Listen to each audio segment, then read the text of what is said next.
വാട്സാപ്പിൽ സ്വന്തം voice note തിരിച്ചു കേൾക്കുമ്പോൾ അയ്യേ ഇതാണോ എൻ്റെ ശബ്ദം എന്ന് തോന്നി ഡിലീറ്റ് ചെയ്യാറുണ്ടോ? എങ്കിൽ കേട്ടോ, ഇത് നിങ്ങൾക്ക് മാത്രമല്ല, ലോകത്തുള്ള 90% ആളുകൾക്കുള്ള പ്രശ്നമാണ്.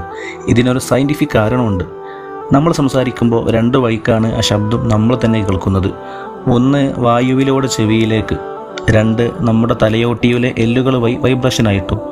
ഈ ബോൺ കണ്ടക്ഷൻ കാരണം നമ്മൾ കേൾക്കുമ്പോൾ നമ്മുടെ ശബ്ദത്തിന് നല്ല ബാസും ഗാംഭീര്യം തോന്നും. പക്ഷേ ഫോണിൽ റെക്കോർഡ് ചെയ്ത് കേൾക്കുമ്പോൾ ആ ബോൺ കണ്ടക്ഷൻ മിസ്സിംഗ് ആണ്. വെറും എയർ കണ്ടക്ഷൻ മാത്രമേ ഉള്ളൂ. അതുകൊണ്ടാണ് റെക്കോർഡിങ്ങിൽ ശബ്ദം വല്ലാതെ മെലിഞ്ഞതായും ഹൈ പിച്ചായും നമുക്ക് ഫീൽ ചെയ്യുന്നത്.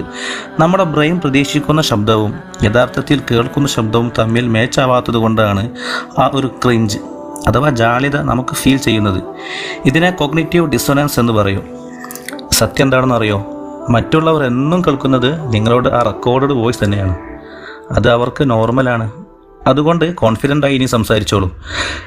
സ്വന്തം ശബ്ദം ഇഷ്ടമില്ലാത്ത ആ സുഹൃത്തിന് ഈ വീഡിയോ ഷെയർ ചെയ്യൂ. കൂടുതൽ ഇൻഫോർമേറ്റീവ് വീഡിയോകൾക്കായി പേജ് ഫോളോ ചെയ്യൂ.